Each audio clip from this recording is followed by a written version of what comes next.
Hi అండి, అందరికీ ముందుగా వినాయక చవితి శుభాకాంక్షలు. గణపతి ఆశీస్సులు మీ మీద, మా మీద, అలానే అందరి మీద ఉండాలని మనస్ఫూర్తిగా కోరుకుంటూ అందరికీ వినాయక చవితి శుభాకాంక్షలు. కాంబో అనౌన్స్ చేశాను కానీ చాలా ఆర్డర్స్ వచ్చాయండి. నేనైతే అనుకోలేదు ఇన్ని వస్తాయని. చాలామంది కాల్ చేశారు. అలానే ముందు రోజు నైట్ చాలా తీసుకోలేకపోయాను, ఎందుకంటే వర్షాలు ఎక్కువ ఉన్నాయని కూడా వెదర్ రిపోర్ట్లో చూపించడం వల్ల మళ్ళీ ఒకేసారి ఇవ్వలేకపోయినా ఇబ్బంది పడతామని అయితే ఇంకా ఈవినింగ్ నుంచి ఏ ఆర్డర్స్ తీసుకోలేదు. ముందు వరకు తీసుకున్నవైతే ప్రిపేర్ చేసాం. చాలామంది ముందు రోజు ఈవినింగ్ నుంచి అయితే కాల్ చేసి కావాలని అడిగారు. బట్ నేను ఇవ్వలేకపోయాను, ఎందుకంటే ముందే వర్షం అనేసి తెలిసాక ఇంకా ర్యాపిడో వాళ్ళైనా బుక్ అవుతారా లేదా అని టెన్షన్ ఫుల్. రేపు మార్నింగ్ ఎలాగ ఇస్తామనేసి, సో అందుకనే తీసుకోలేదు. కాంబోలో బూరెలు, గారెలు, పరమన్నం, వడపప్పు, ఉండ్రాల పాయసం, అలానే ప్రసాదం బూర్లు, గులాబ్ జామ్, దద్దోజనం, పులిహోర చాలా పెట్టాం కదండి.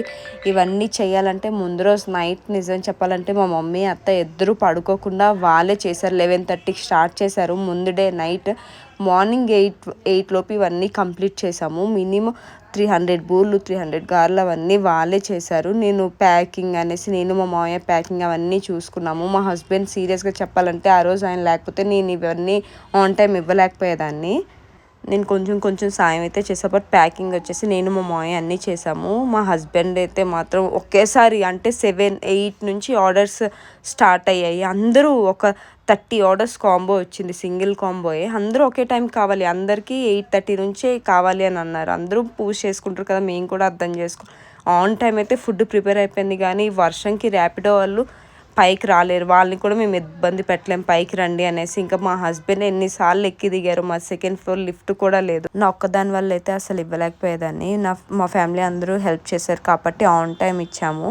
అలానే అందరికీ ఆన్ టైం ఫుడ్ వెళ్ళిందని కూడా హ్యాపీగా ఫీల్ అయ్యారు.